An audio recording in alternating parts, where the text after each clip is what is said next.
All right, if you would, turn with me to Matthew chapter 7, continuing in the Sermon on the Mount.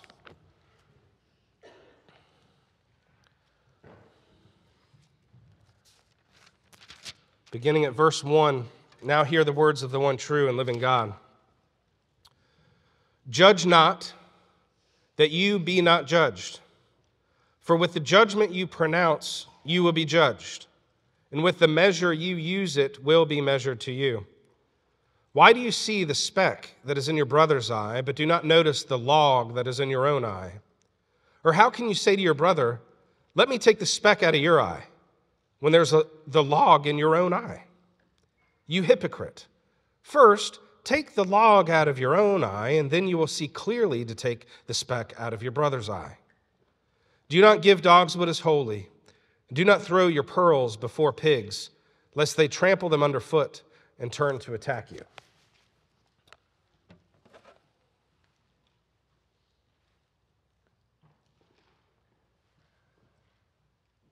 Judge not. End of sermon. You can go home, right? Isn't that where people leave it? Doesn't our modern Western world want us to believe that? That the cardinal sin is expressing disapproval of someone else's choices or behavior? This was originally going to be just one sermon covering this passage, but it's turned into three. We're going to spend some time here over the next 3 weeks because I think this is something we as Christians have to be able to get right. And just preaching one sermon on it and moving on leaves too much on the table. We need to be able to address all of it and look at it from all sides. We need to be able to discuss it when we get together in our community groups and really digest it. We need to do all that. We need to take our time, marinate on it, really get it before we move on if we're going to be the salt and the light that Jesus calls us to be in chapter 5. So I know it messes up the bulletins. We had all those printed in advance. So for the rest of February, that'll be messed up a little bit, but we'll manage somehow. We've got to be able to take our time and understand Jesus' teaching here because the world is counseling us to judge not. Threatening us to judge not. And the world does not mean it in the same sense Jesus means it. The world is not on Jesus' side. We can't believe them when they claim to be citing our sources, when they condemn us for upholding the truth of what God's word clearly teaches. Doesn't the world today, hasn't it always, but doesn't it today, want us to believe that virtue is really found somewhere in the middle of every road where vice and virtue are indistinguishable? Aren't we to believe that those things are just entirely subjective anyway? Aren't we lectured by God haters to practice what we preach? Aren't Christians supposed to preach tolerance above all else? Isn't that what your Jesus taught when he said, do not judge, you hypocrites? People say, you Christians should be more like your Jesus. And that's true. They say, your religion says not to judge. That's what your Jesus says. You can't judge people. Only God can judge me. Or, the Oprah Winfrey, Don Lemon types, God wouldn't judge me. He doesn't do that.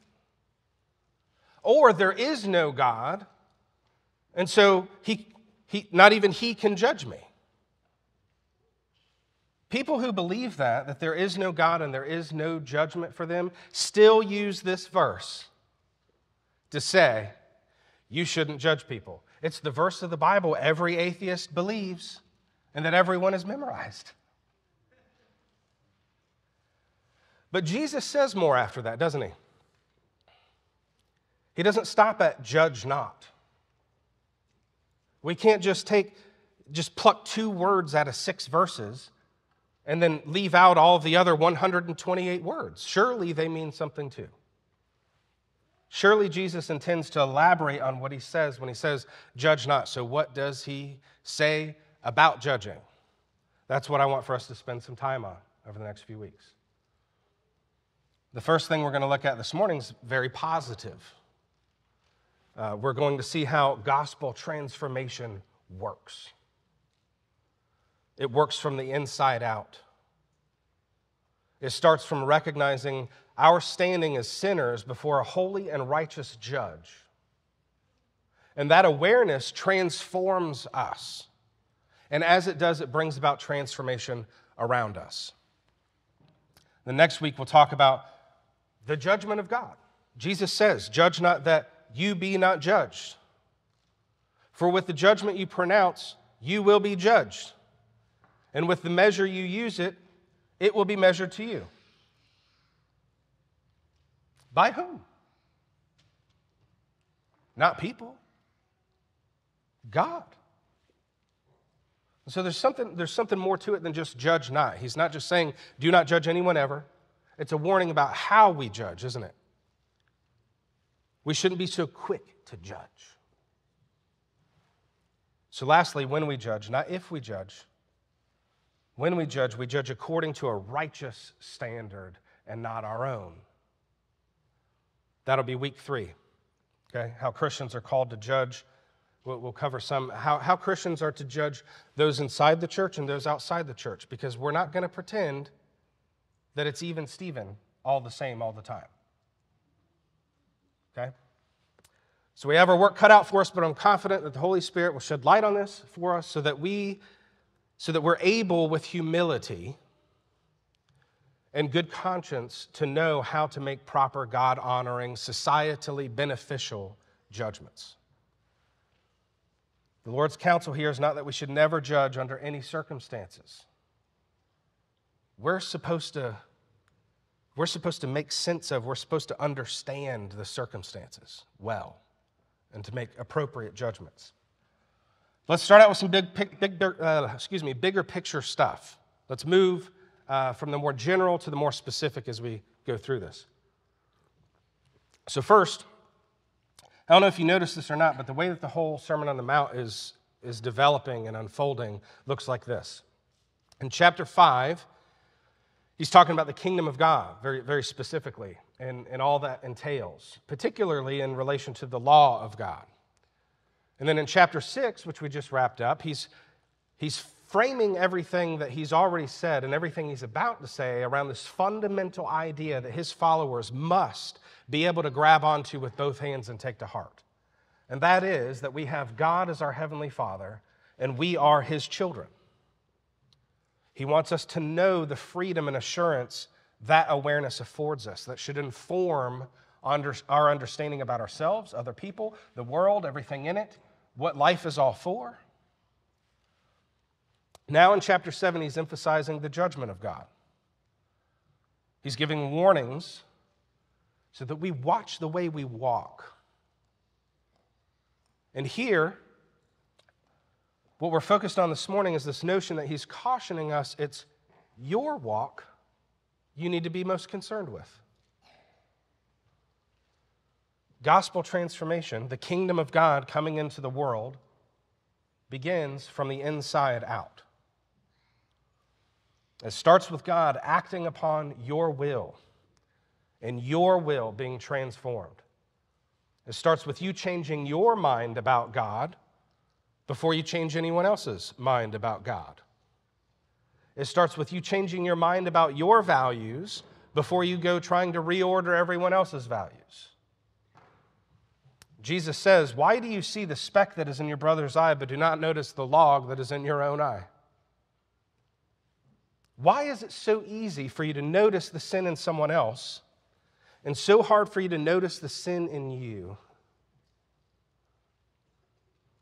How is it that you so quickly and so easily and so habitually overlook your own sin, but you're so quick to point it out in someone else? Why can't you be as quick to overlook someone else's sin? Why can't it be your habit to extend as much grace to others as you do to yourself. If you like people to give you the benefit of the doubt, shouldn't it be your default, Christian, to be willing to give other people the benefit of the doubt? Especially those of us who are brothers and sisters in the church. As brothers and sisters in this church family, we're always supposed to view one another in the most favorable light possible. I mean, you want to talk about innocent until proven guilty. How much more so in the church? Okay? Jesus says, or how can you say to your brother, let me take the speck out of your eye, when there's a log in your own eye? You hypocrite, he says. You hypocrite. Take the log out of your own eye, and then you will see clearly to take the speck out of your brother's eye. How sensitive is the eye? Can you touch your own eye without tearing up? Some of y'all wear contacts, you're like, every day, right? I can't do it. I don't want to touch my eye. People flip their eyelids up and stuff like that. Freaks me out. How sensitive is the eye? How sensitive is the human soul? And you want to go to work on somebody else's before you go to work on your own? Jesus says, why don't you focus all of that attention you're giving to someone else's sin on your own sin? How about you get angry with your sin the way you get angry with everyone else's sin? What if your own sin offended you as much as your husband's does, ladies? What if your own sin offended you as much as your wife's does, gentlemen? What if your sin offended you more than your boss's sin offended you? Or the cashiers, or the guy who cut you off in traffic? What then? What might the world be like if everyone was more offended by their own sin and worked as hard to drive it out of themselves as they did to drive it out of everyone else around them? What kind of world would that be? Reminds me of a story about G.K. Chesterton. A lot of you probably may have heard. There was a newspaper soliciting responses from its readers to the question, what is wrong with the world? And you can imagine, naturally, people would have said wars, greed, crime, injustice, things like this. In your opinion, what is wrong with the world today? Chesterton replies, dear sir, I am.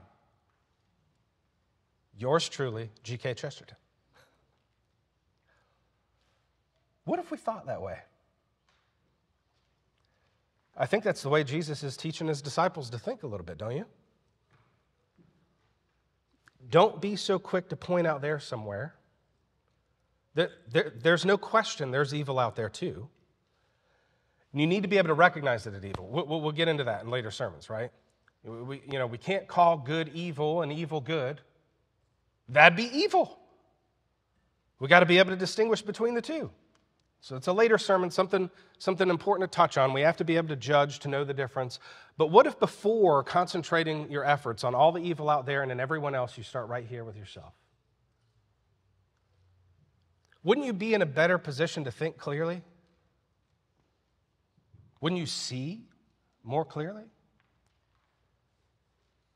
First, take the log out of your own eye, and then you will see clearly to take the speck out of your brother's eye. Did he say, don't trouble yourself with taking the speck out of your brother's eye? Leave that alone. I'll take care of it. No, it's not what he said. You're supposed to see there's a speck that shouldn't be there in your brother's eye and to care that there's a speck in your brother's eye. And the loving thing to do would be to tell him, hey, bro, you've got a speck in your eye. I'd like to help you remove that so it stops troubling you, so it stops hindering you from your walk with Christ. See how that's different? It's not point and condemn. Righteous judgment isn't going, speck! There's something you know about wrestling with your own sin that equips you for the task of being used as a tool in your Redeemer's hand to help someone else with theirs. Jesus' counsel to us here is that our judgment should be humble and helpful, not hypocritical. Most of all, as you consider the kingdom of God coming into the world and the renewal that it brings, as you consider your relationship to God as your Father, and as you pray for His kingdom to come and for His will to be done on earth as it is in heaven, you look for it in the way you walk with Him. You want to see the will of God being done on earth as it is in heaven? Look for it in your own life. Look for it in your home and in your families, parents. Is His will being done at home as it is in heaven? If it isn't, quit complaining about how it's not being done in everyone else's home and in their businesses and on the government level. You want holy senators and state house reps who exercise their God-given role in the fear of the Lord? Start cultivating holy homes, holy churches, holy communities, and holy towns. Gospel transformation works from the inside out. You may be familiar with this quote. It gets used a lot. I know it gets used a lot. I'm aware of this, okay? But this guy, Alexis de Tocqueville, you heard this quote before? He was a French diplomat and a political scientist who visited the United States in the early 1800s, and he was just amazed at the success of America. And here's his famous quote from that time. This is what he observed. He says, "I sought for the greatness and genius of America in her commodious harbors and her ample rivers, and it was not there. In her fertile fields and boundless prairies, and it was not there. In her rich mines and her vast world commerce, and it was not there. Not until I went to the churches of America and heard her pulpits aflame with righteousness did I understand the secret of her genius and power. America is great because she is good. And if America ever ceases to be good, America will cease to be great." The systems didn't give rise to the greatness. Goodness, godliness gave rise to the greatness. We don't need more systems or programs or more education or more political reform. We need more Jesus. All of the time and everywhere, we need more Jesus in our own lives. And the more of Him there is in our lives, the more we see Him at work in us and those closest to us, the more we might be able to expect to see more of Him outside of our homes and churches. Gospel transformation happens from the inside out. This kingdom Jesus keeps talking about, the one He says Himself is like a grows from a little mustard seed into a big tree, like a little leaven in a lump of dough that leavens the whole loaf. It starts small and it grows big. It starts from the inside and it moves outward. It starts with God choosing to set His love on you. Christ purchasing redemption for you by His blood. And the Holy Spirit applying that redemption to you and changing you. And when He does that in the lives of His people, it changes things. That sounds hard. It's easier to point out there at what everyone else is doing and blame them for why I'm unhappy. That's true. Hypocrisy is easy. But it's also plain silly. Jesus shows us how silly it is in his illustration about the guy with the log in his eye who goes to his brother with the speck in his eye. Can you imagine a man with a 2x4 sticking out of his eyeball, going up to his brother and complaining about a little speck of sawdust he's got in his? What Jesus alerts you to here is your ability and propensity, how ready and willing you are to drag that plank around by your eyeball, scraping it along the sidewalk as you go, to walk up and find fault in somebody else. That's what we're prone to do. It doesn't sound easy, but you make it look so easy.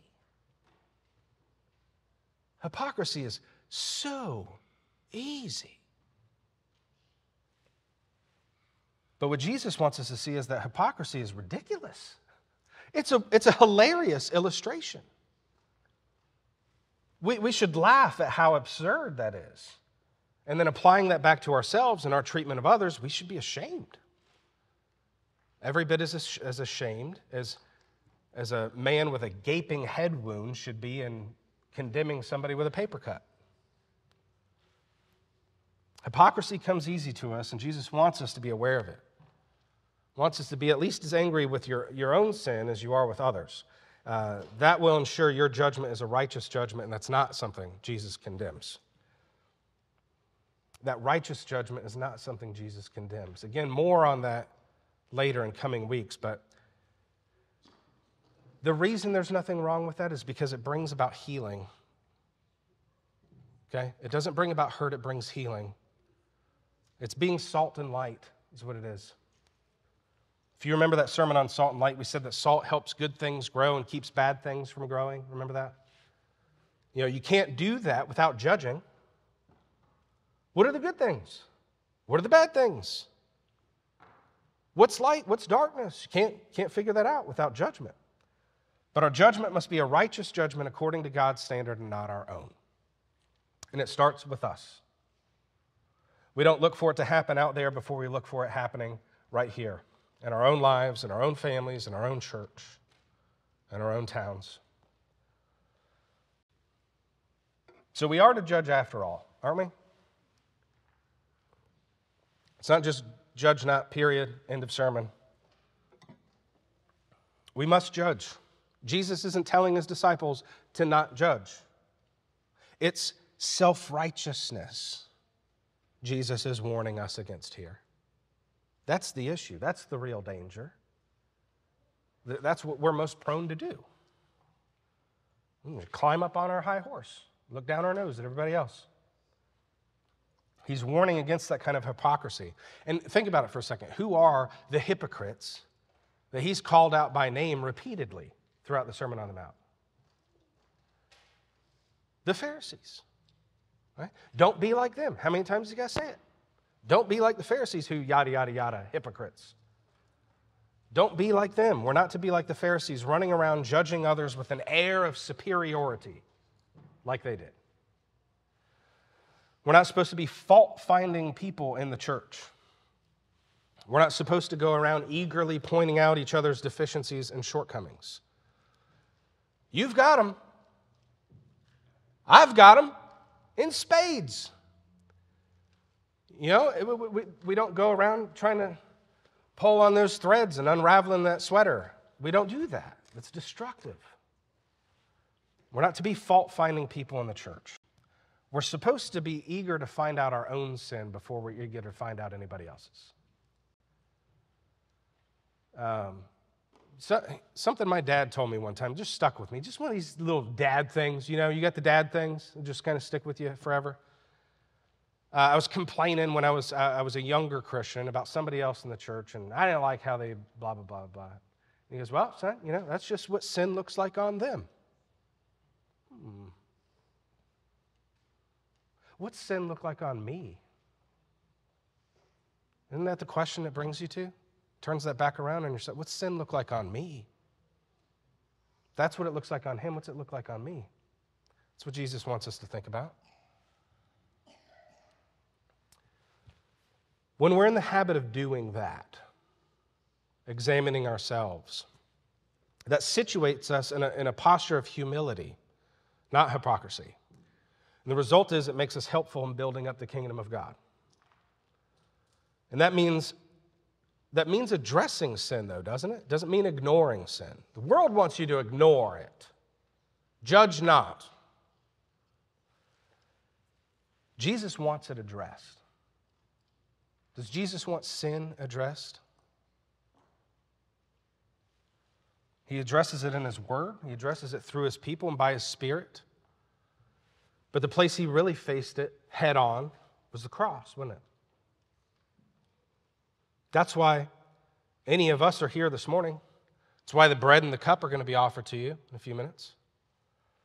His body broken, his blood shed for the forgiveness of sins.